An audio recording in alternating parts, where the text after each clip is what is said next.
Aujourd'hui, les enfants, nous allons lire une histoire qui s'appelle « Il y a un alligator sous mon lit ». Un alligator? C'est comme un crocodile. Et cet alligator-là, il est sous le lit de ce garçon. Et ça l'embête beaucoup. Nous allons lire cette histoire et à un moment, je m'arrêterai pour que toi, tu puisses imaginer la suite de l'histoire. Est-ce que tu es prêt? Allons-y, on commence. Il y a un alligator sous mon lit de Mercer Meyer. Il y a un alligator sous mon lit. Quand je vais me coucher, je dois faire bien attention. Parce que je sais qu'il est là. Pourtant, dès que je me penche pour le voir, il se cache. Alors, j'appelle papa et maman. Papa, maman! Ils viennent dans ma chambre, mais ils ne voient rien du tout. Je dois donc résoudre tout seul ce problème d'alligator. Voici le début de cette histoire. Tiens, toi, si tu avais un alligator sous ton lit, si tu avais un crocodile sous ton lit, qu'est-ce que tu ferais? Comment tu ferais pour t'en débarrasser? Réfléchis, cherche une idée, prends ton temps, et quand tu as trouvé ton idée, dessine-la sur une petite feuille. Quand tu as fini de la dessiner, tu expliques à un adulte, ton papa, ta maman, ou un grand frère ou une grande sœur, tu expliques à un adulte ce que tu as dessiné et l'adulte écrira pour toi ce que tu as eu comme idée pour se débarrasser du crocodile. Bien sûr, si tu es en CP, tu ne demandes pas à un adulte d'écrire pour toi, tu écris tout seul. Allez, c'est parti, on réfléchit.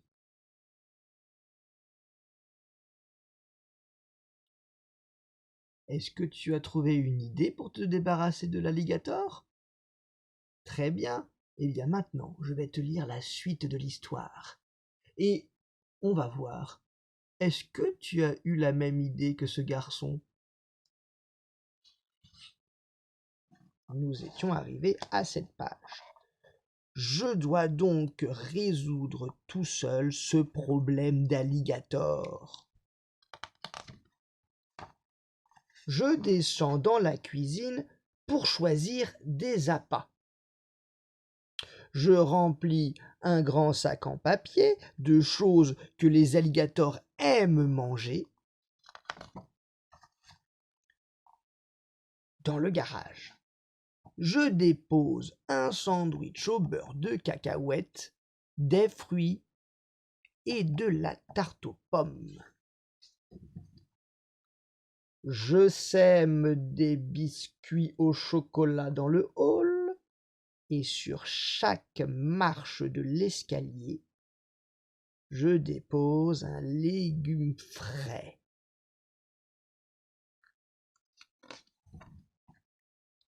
Juste à côté de mon lit, je mets une bouteille d'orangeade et des bonbons. Puis, j'attends. Le voilà, c'est lui. Il va chercher à manger. Je me cache dans le vestiaire. Puis, je le suis jusqu'en bas.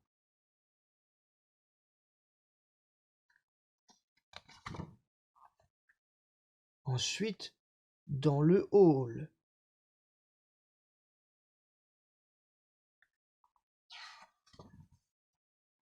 Il traverse la cuisine et se faufile dans le garage. Vite, je claque la porte derrière lui et je l'enferme à double tour. Voilà, je peux retourner me coucher. Il ne reste pas la moindre miette à nettoyer. Mais maintenant, il y a un alligator dans le garage. Je me demande ce qui va se passer quand papa voudra prendre la voiture demain matin. Mieux vaut lui laisser un message. Et c'est écrit: Cher papa, il y a un alligator dans le garage. Si tu as besoin d'aide, réveille-moi. Attention, danger. C'était l'histoire. Il y a un alligator sous mon lit. Tu as vu le garçon, pour se débarrasser de l'alligator, il l'a attiré avec de la nourriture. Et toi, avais-tu eu cette idée-là? Est-ce que ton idée était très différente de celle du garçon, ou est-ce qu'elle ressemblait un petit peu? À bientôt pour une autre histoire.